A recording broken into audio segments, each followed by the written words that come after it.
അതിൻ്റെ 10 മിനിറ്റ് താമസം ക്ഷമ ചോദിച്ചുകൊണ്ട് ടെക്നോ പാർക്കിൽ പോയിട്ട് വരികയാണ്. പുരുഷ സേവനം ഇല്ലാത്ത സമയത്ത് ജോലി ചെയ്ത് ജീവിക്കണം എന്നുള്ളതുകൊണ്ട് രാവിലെ ഓഫീസിൽ പോയി ഒപ്പൊക്കെ ഇട്ടിട്ട് വരികയാണ്. 10-15 മിനിറ്റോളം താമസിക്കാൻ കാരണമായത് ശ്രീ മുകേഷ് നായർ നേരത്തെ പരിചയപ്പെടുത്തേണ്ട ആവശ്യമില്ല. അപ്പോൾ ഈ പ്രസ് മീറ്റ് വിളിക്കാനുള്ള സാഹചര്യവും സന്ദർഭവും ഇന്നലെ ഞാൻ ആ വാർത്ത കണ്ടു. മുകേഷിനെ വിളിച്ചു, മുകേഷ് എന്നെ അറിയിച്ചു. പ്രമുഖ മാധ്യമങ്ങളുടെ എല്ലാം മുൻനിര തലക്കെട്ടായി ടോപ്പ് ഹെഡ്ലൈനായിട്ട് ഒരു വാർത്ത വന്നു. മുകേഷിന്റെ ചിത്രവും കൊടുത്തിട്ട് പോക്സോ കേസ് പ്രതി പ്രവേശനോത്സവത്തിൽ മുഖ്യ അതിഥിയായി എത്തി മന്ത്രി അദ്ദേഹം ബഹുമാനപ്പെട്ട ശ്രീ ശിവൻകുട്ടി സാർ അല്ലെങ്കിൽ വിദ്യാഭ്യാസ വകുപ്പിലെ മന്ത്രി ഇതിനെ അന്വേഷണത്തിൽ ഉത്തരവിട്ടു എന്നൊക്കെ പറഞ്ഞൊരു കാര്യം.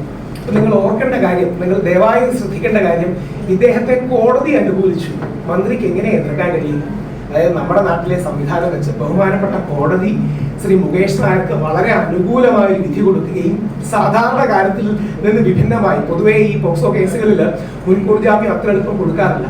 ഇദ്ദേഹത്തിന് മുൻകൂർ ജാമ്യം കൊടുക്കുകയും ആ വിധിന്യായത്തിന്റെ ഭാഗമായി കോടതി വിധിയുടെ ഒരു ഉദ്ധരണിയായി കോർട്ടായി പ്രൈമ ഫേസി പ്രഥമ ദൃഷ്ടിയ വ്യാജമായിട്ടാണ് ഇദ്ദേഹത്തെ അടക്കമുള്ള വ്യക്തികളെ ഈ കേസിലേക്ക് വലിച്ചടിച്ചതെന്ന് പറഞ്ഞു.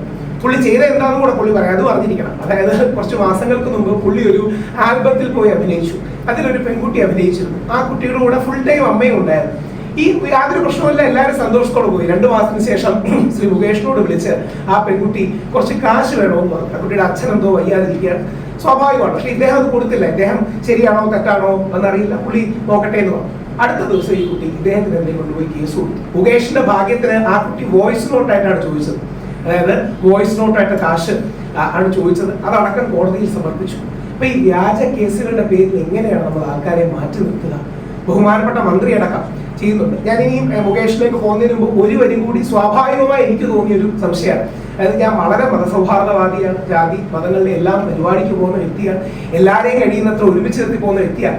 എന്നോട് ആലകാലികമായ രാഹുൽ ഈശ്വർ സുഖമാണോ എന്ന് ചോദിച്ചാൽ അയ്യപ്പനും ബാബനും വെളുത്തേ സുഖമാണ് എന്ന് പറഞ്ഞിട്ട് സുഖമെന്നാണ്. അപ്പൊ എല്ലാവരുടെയും ഐക്യത്തിൽ പോകുന്ന വ്യക്തിയാണ്. പക്ഷേ സ്വാഭാവികമായി ഞാനെന്ന വ്യക്തിക്ക് തോന്നിയൊരു വേദനയായിട്ട് ചോദിക്കുകയാണ്. ആരെയും മോശമായിട്ട് പറയാനല്ല, ഏതെങ്കിലും ഒരു ജാതിയുടെയോ അല്ലെങ്കിൽ മതത്തിന്റെയോ ഇത് പറയാനല്ല. വേടൻ, അതായത് വേടൻ എന്ന് പറയുന്ന വ്യക്തിക്കെതിരെ കേസ് വന്നപ്പോൾ അദ്ദേഹം ആ കഞ്ചാവ് ഉപയോഗിച്ചു എന്ന് ബഹുമാനപ്പെട്ട കോടതിയിലും മറ്റും തെളിയുകയുണ്ടായി. എന്നിട്ട് പോലും ഇടതുപക്ഷ ഗവൺമെന്റ് വേടനെ ചേർത്ത് പിടിക്കുകയുണ്ടായി. ഇത് നല്ല കാര്യമാണ്, അങ്ങനെ തന്നെ ചെയ്യണം. ഞാനൊക്കെ എന്നാൽ കഴിയുന്ന വിധം വേടനെ സപ്പോർട്ട് ചെയ്യുകയാണ് മാധ്യമങ്ങളിൽ വന്നത്. ശശികല ടീച്ചർ അടക്കം വേടനെ കഞ്ചാവോളി എന്ന് വിളിച്ചത് അപലപനീയമാണെന്നും അത് പിൻവലിക്കണമെന്നും ഒക്കെ ശക്തമായ നിലപാടെടുത്തൊരു വ്യക്തി കൂടിയാണ് ഞാൻ. വേടനടക്കം കേസിൽ പ്രതിയാണെന്ന് കണ്ട് കേസ് സത്യമാണെന്ന് തെളിഞ്ഞ് ആ വേടന് പോലും വീണ്ടും വേദി കൊടുത്ത് ബഹുമാനപ്പെട്ട കേരള സർക്കാർ ചേർത്ത് പിടിക്കുമ്പോൾ മുകേഷ് നായരെ മനഃപൂർവ്വം ചവിട്ടി അകറ്റുന്നതിന്റെ റീസൺ എന്താണ് എന്ന് സ്വാഭാവികമായ ചോദ്യം വരില്ല. അതായത് മുകേഷ് എന്തായാലും കുറ്റം ചെയ്തു എന്ന് കോടതി പറഞ്ഞിട്ടില്ല, നേരെ മറിച്ച് നിരപരാധിയാണ് എന്ന തരത്തിലാണ് കോടതി പരാമർശിച്ചിരിക്കുന്നത്. മുൻകൂർ ജാമ്യം കൊടുത്തിരിക്കുന്നു. വേടന് തീർച്ചയായിട്ടും അനുകൂലമായി വേടന് വേദി കൊടുക്കുന്നു, വേടനെ ഹീറോ ആക്കുന്നു. അങ്ങനെ ആക്കണം. വേടൻ ഒരുപാട് നമ്മുടെ പിന്നോക്ക സമൂഹങ്ങളുടെ ഒക്കെ കാര്യങ്ങൾ വോയിസ് ചെയ്തിട്ടുള്ള ആളാണ്. വേടനോട് ബഹുമാനമാണ്, ആദരവാണ്, രാഷ്ട്രീയമായ എതിരഭിപ്രായം ഉണ്ടെങ്കിലും.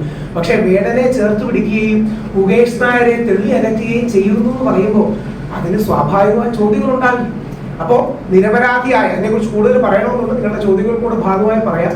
ഇവിടെ യഥാർത്ഥത്തിൽ ഈ പ്രസ് മീറ്റ് വിളിക്കാനുള്ള അടിസ്ഥാന കാരണം തന്നെ കോടതി നിരപരാധിയാണെന്ന് സൂചിപ്പിക്കുന്ന, കോടതി മുൻകൂർ ജാമ്യം കൊടുക്കുന്ന, കോടതിയുടെ ഭാഗത്തു നിന്ന് ശക്തമായ ആനുകൂല്യം കിട്ടുന്ന ഒരു വ്യക്തിയെ പ്രവേശനോത്സവത്തിന് വിളിച്ചതിൽ ഒരു മന്ത്രി അന്വേഷണം ഉത്തരവിടുകയും ഇനി അവിടുത്തെ ഏതെങ്കിലും ടീച്ചർമാർക്കെതിരെ ആക്ഷൻ ഉണ്ടാകും, ആരെങ്കിലും ഒക്കെ സസ്പെൻഡ് ചെയ്യും.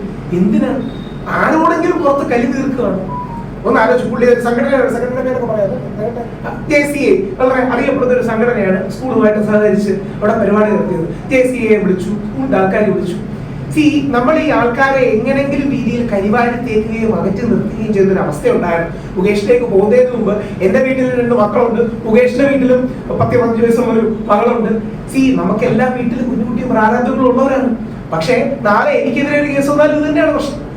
എനിക്ക് 2 മക്കളുണ്ട് കേട്ടോ. ഇവൻ പോക്സോ കേസിന്റെ പ്രതിയാണ്. അതേപോലെ ഞാൻ വളച്ചിട്ട് പറയണ്ട, തുറന്നു തന്നെ പറയാം. റിപ്പോർട്ടർ ചാനലിലെ ഡോക്ടർ അരുൺകുമാറിനെതിരെ ഇതേപോലെ വ്യാജ കേസല്ലേ വന്നത്.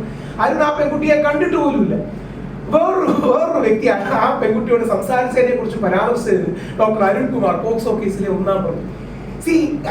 ഈ പോക്സോ ഒക്കെ എത്രമാത്രം മിസ്യൂസ് ചെയ്യപ്പെടുന്നുണ്ടെന്ന് നിങ്ങൾ മനസ്സിലാക്കണം. ഇത് തന്നെയാണ് കുട്ടികൾ കേന്ദ്രത്തിൽ സംഭവിച്ചത്. 6.5 മാസം പുള്ളി ഉള്ളിൽ കഴിഞ്ഞു. 6.5 മാസം. രണ്ട് പ്രധാനപ്പെട്ട സിനിമയിലെ അവസരങ്ങൾ പുള്ളിക്ക് നഷ്ടമായി. 10-15 ലക്ഷം രൂപ നഷ്ടമായി. നമ്മൾ പറയുന്നത് തമാശയല്ല, ഒരാളുടെ ജീവിതത്തിലെ സംഭവത്തെ കുറിച്ചാണ്.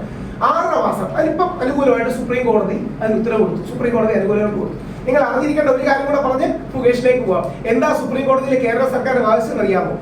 ജയേന്ദ്രന്, കുട്ടികൾ ജയേന്ദ്രന് ജാമ്യം കൊടുക്കാതിരിക്കാൻ രാഹുൽ ഈശ്വർ കോഴിക്കോട് പ്രസ് മീറ്റ് നടത്തി ഈ കേസിൽ ഇടപെടാൻ ശ്രമിച്ചു.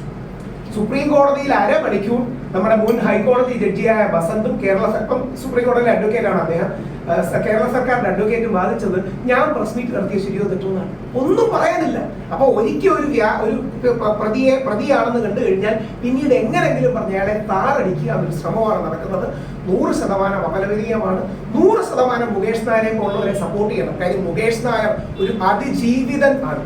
അതിജീവിതം എന്ന് പറഞ്ഞാൽ വ്യാജ കേസിൽപ്പെട്ട് അതിൽ നിന്ന് പോരാടി വിജയിച്ച ഒരു അതിജീവിതനാണ് മുകേഷ്. അതിജീവിതകളെ എല്ലാം ബഹുമാനമാണ്. വ്യാജ പരാതി കൊടുക്കുന്നവരെല്ല ശരിയായ അതിജീവിതകളെ ബഹുമാനമാണ്. അതേപോലെ ഒരു അതിജീവിതനാണ് മുകേഷ് നായർ. കാരണം പുള്ളിയെ വ്യാജ കേസിൽ പെടുത്തി എല്ലാവരും കാണുന്ന ഷൂട്ടിങ്ങിന്റെ ഭാഗമായി നിന്ന് ഇദ്ദേഹത്തെ പോക്സോ കേസിൽ പെടുത്തി ഇദ്ദേഹത്തെ തളയ്ക്കാൻ ശ്രമിച്ചപ്പോൾ ബഹുമാനപ്പെട്ട കോടതി ഇദ്ദേഹത്തിന് അനുകൂലമായി നിന്നു. ആ കോടതി അനുകൂലമായി നിൽക്കുമ്പോൾ മന്ത്രി അദ്ദേഹവും മാധ്യമങ്ങളും ഇദ്ദേഹത്തിനെതിരായി നിൽക്കരുത് എന്ന് അഭ്യർത്ഥിച്ചുകൊണ്ട് മുകേഷിനെ